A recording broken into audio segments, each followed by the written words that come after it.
Another week, another series of grand developments in the history of technology and business. Some people say this was the week where we finally have censorship on the internet. Sam Lessin, ex-Facebook senior product guy, has argued that we are now on the slippery slope to internet censorship. This show isn't censored, and it's hard to censor Keith Tier. Keith, what do you make of Sam Lessin's warnings this week? I thought Sam's post was timely. Everyone who watches this show will remember that last week I'd written an essay called "In Defense of Mark Zuckerberg," which we debated.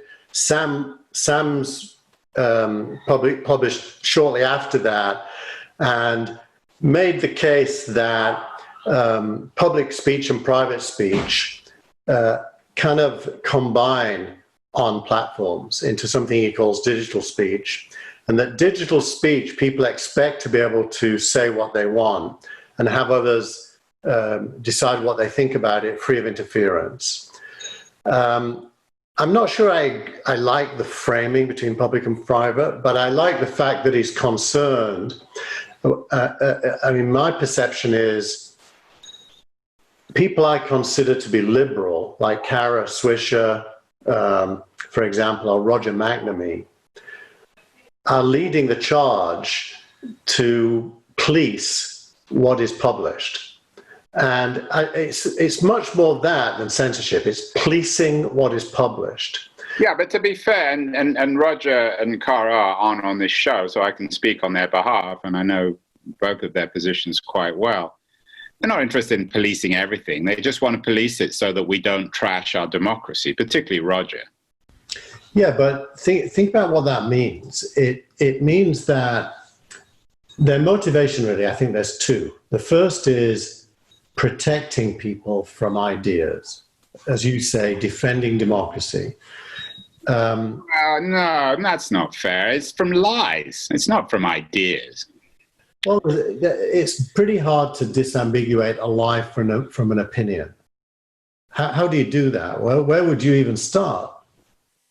Well, there are a lot of lies now being spread about on Facebook about the origins of the virus, about Black Lives Matter, about the behavior of the police. I mean, everything that's being shown now suggests that Facebook has become this corrosive distributor of lies. It's one thing to have different opinions on news. It's another to just be distributing ridiculously exaggerated conspiracy theories.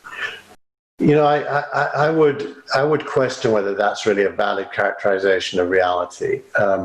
I think you know, on Facebook, when I look at the police coverage, I see lots of examples of the police being brutal.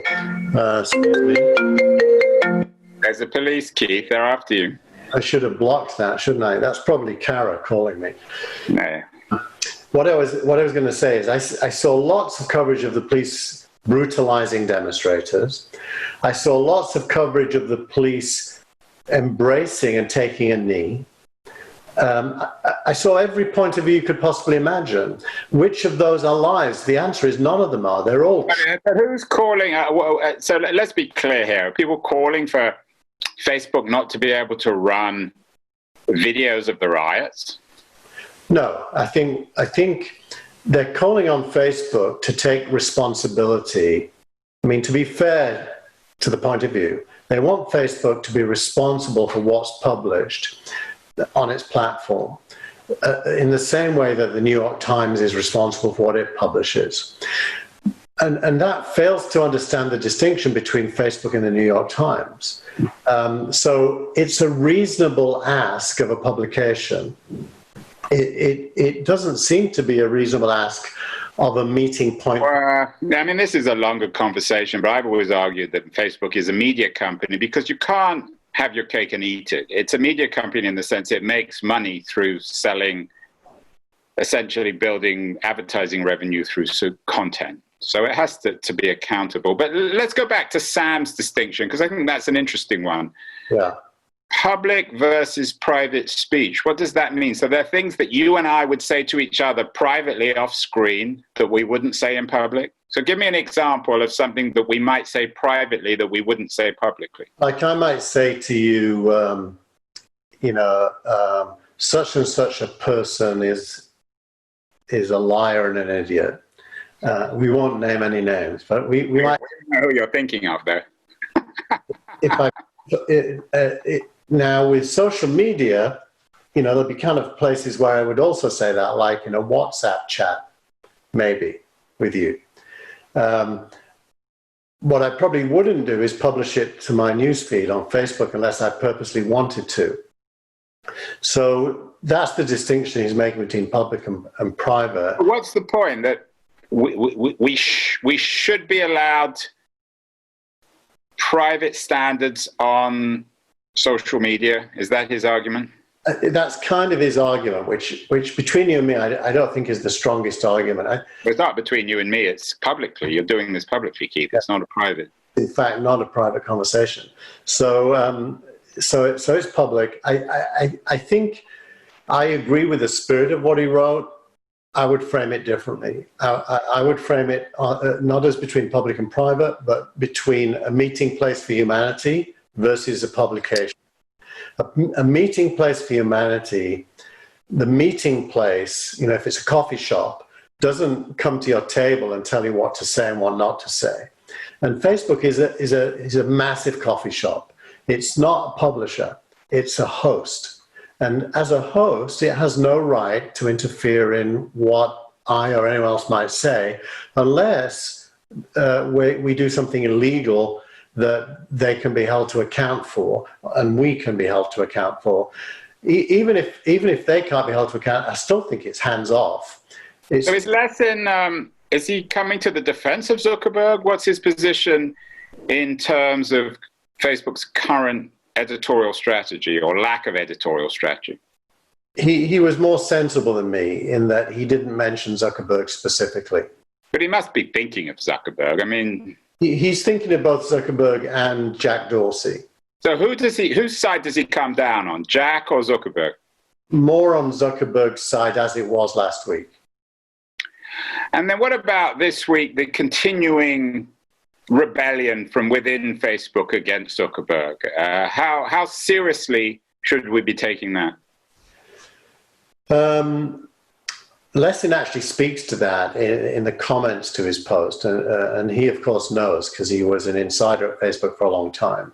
He makes the point that with tens of thousands of employees, Facebook has opinionated points of view across the entire spectrum, and employees who are not shy to say their opinion and to argue for them in terms of what Facebook should be doing. So he said it's an extremely vibrant internal debate. And the idea that Facebook is a monolith and you can say Facebook thinks X isn't really true unless you're talking about Mark Zuckerberg. If Mark thinks X, that's true. But there is a rebellion against Zuckerberg, isn't there, within Facebook? And it's something that Facebook watchers have been expecting for a while. The rebellion would imply, it's nothing on the scale of Black Lives Matter, where 80% of Americans believe that now that you should say Black Lives Matter and that there is institutional structural racism. The rebellion in Facebook is not a mass protest, but it's loud voices. And they do exist, of course, but you'd expect that with the number of employees they've got. Zuckerberg doesn't seem to be concerned about it, except I did notice this week that he took a step back and promised to look at things again, which actually worried me, because if he does end up abandoning his position as of last week, I think that would be a mistake. Well, two words that often get put together are Zuckerberg promising. And we've heard it so many times in the past, and he never seems to deliver. Is there any reason to believe that he's serious about addressing these issues? Or is he just moving forward fast and breaking things as he goes, as he's always done? I think he's, firstly, I don't know. I haven't spoken to him. But my perception is he's a fairly serious character. He does want to get things right. He does want to get things right for people, broadly speaking, not for governments, especially, or for critics, especially, but for everyone. He wants Facebook to be usable by everyone. And of course, if it turned out that bias led to one side of the political spectrum being punished and the other not, that would be terrible for Facebook's credibility. So you can't really go there. Well, you mentioned earlier Black Lives Matter. We talked about that last week. Today, this week, the cultural, the political, and the economic implications of racism in America continue to dominate the conversation. To what extent is this issue dominating the conversation in Silicon Valley this week? It completely is dominating my reading, and my reading is probably a broad take on. I follow about 1,000 writers in venture. It's Heidi Croy Patel highlights the week with the following quote: "Raising money as a black female VC is like crawling through broken glass, naked, covered in fire ants." And that's talking about a black woman trying to become a VC.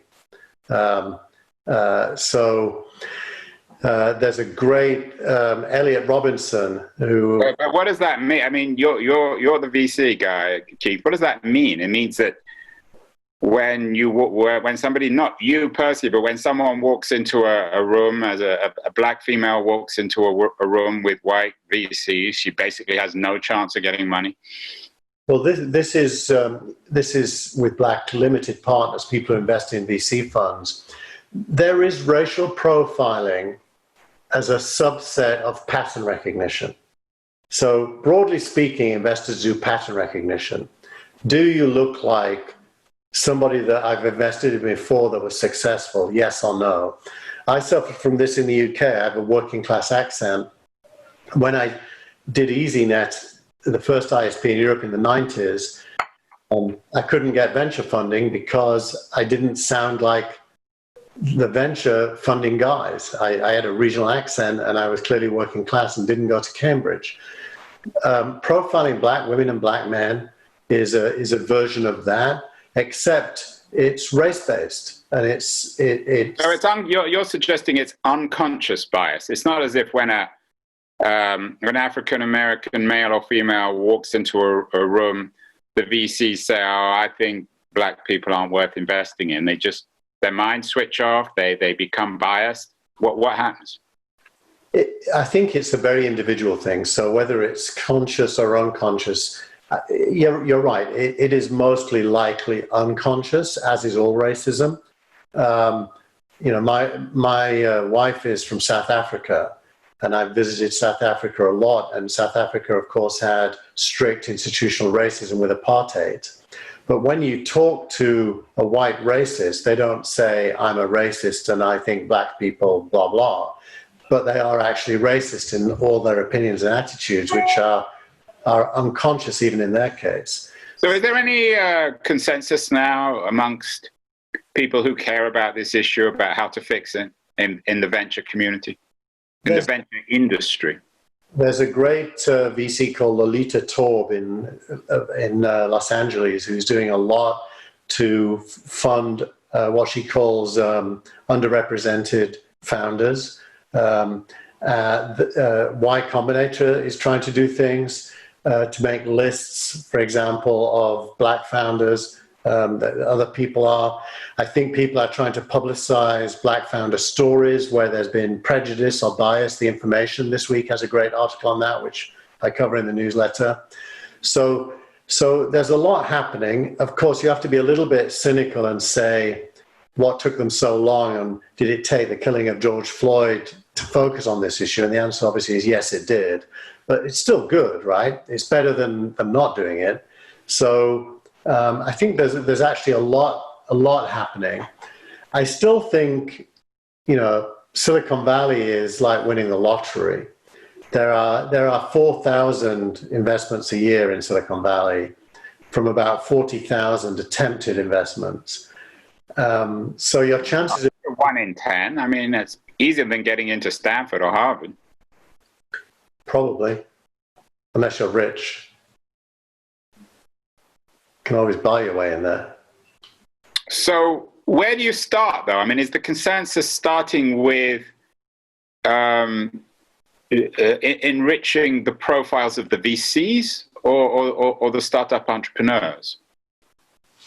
You know, a black woman called Jasmine Johnson this week tweeted out, the problem is we don't talk the same language as VCs. She said, for example, will someone tell me the difference between a lifestyle business and a venture backable business?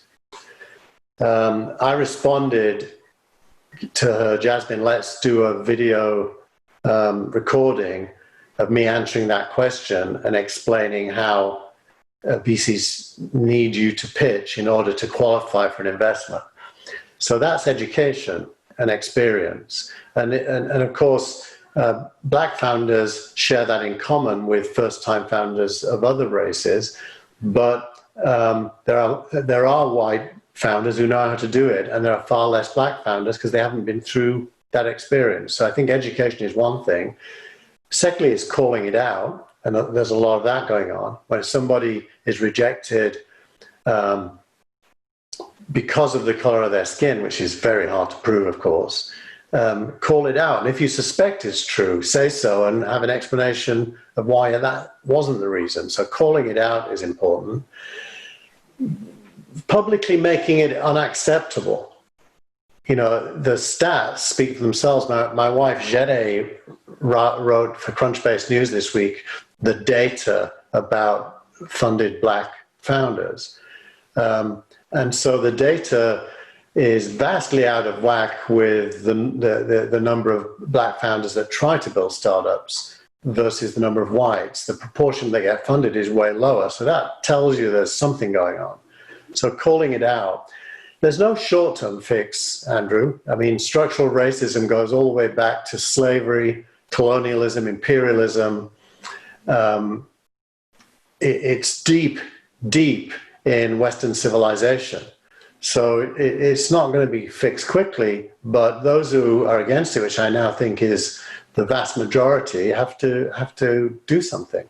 So beyond Facebook and Black Lives Matter and the issue of racism in America, what else has been happening in the Valley this week? You know, Reid Hoffman did a great podcast on the economy. We saw that the stock market crashed today 7%, which has been a long time coming, by the way. And Reid Hoffman's podcast, which is in the newsletter, is a 30-minute talk to Greylock Ventures, his fund, and some of their portfolio companies about the likely volatility of the near future, where there are no stable ways of measuring value and no stable winners and losers. And so investors are going to be erratic. Obviously, with the rate of unemployment and the crash in gross domestic product caused by the coronavirus lockdown, it's staggering that the stock market was up. So you would expect it to go down, and significantly more than it did today, I would imagine. So the other thing this week is articles surrounding that theme. So SaaStr, the SaaS platform, had a great post on the coming crisis in funding, and TechCrunch had an article titled "Get Ready for the Down Rounds." So there's a lot of conversation about that. I mean, the state of venture wasn't great even before the pandemic or the political and racial unrest in America. Is that fair? 2019 was slightly down in the seed level compared to the year before, so it was the first down year for a while. But growth investing was still strong. Venture, which is that awkward middle, you know, where there's still a lot of risk, but you still have to put a lot of money to work. has been suffering for about a decade. Most money is either seed or growth. The venture stage is the scary middle. And, investors have been avoiding that for the longest time. And that's what leads to the death rate among seed funding startups being as high as it is. It's around 75% of seed funded startups die before getting to an A round. And are we at the end of the death of not only of the seed round, but also of the unicorns? Is the idea of a unicorn now an anachronism? I think it isn't, but the London Times thinks it is. And there's the London Times. I published a link to their article this week called "The Disappearance of Unicorns." It called them pink for some reason. I didn't quite get the reasoning behind the use of unicorns become rare beasts in a market no longer in the pink. That's it. That kind of makes sense. So I think they're wrong, Andrew. And the reason they're wrong is the world of 7.5 billion people is now, 70% connected to the internet via mobile devices. And anyone that produces software that those people like will become a unicorn. Anyone. And the ability to attempt to do that has reduced down to free. You can write code and ship it on the Android and Apple App Store in 200 plus countries for free. So the chance that unicorns have ended is very low. More likely, we're entering the age of the decacorns, where companies are worth 10 times a unicorn, because that's what you can do when you have the world's population available to consume what you produce. So you mean it's the age of the $10 billion startup, not the $1 billion startup? Yeah, and there's an increasing number of $10 billion startups. If you go to the Wall Street Journal, has a great animated calculator of the value of all the unicorns, and a growing number in both China and the US and even in the UK now are 10 times unicorns. So finally, Keith, I know you end your newsletter with your tweets of the week. Give me a couple of particularly memorable tweets that somehow capture the spirit of the week that we've just gone through. So, there were a lot. So let me just scroll to my tweets of the week here, and I'll read a few for you. Paul Graham from Y Combinator founder. Is he a little bit better tempered these days, Paul Graham? Every time I used to know him years ago, and he was always quite pleasant. He always seems to be in such a bad mood. Has he cheered up a bit? I think he's essentially a very cheerful person. He just has his moments. But so this week he says he recalls when Amazon attended a YC batch demo day and commented how all the ideas were rubbish. And he asked the audience, put up your hands if you're using this company's product. And 80% of the audience put their hand up.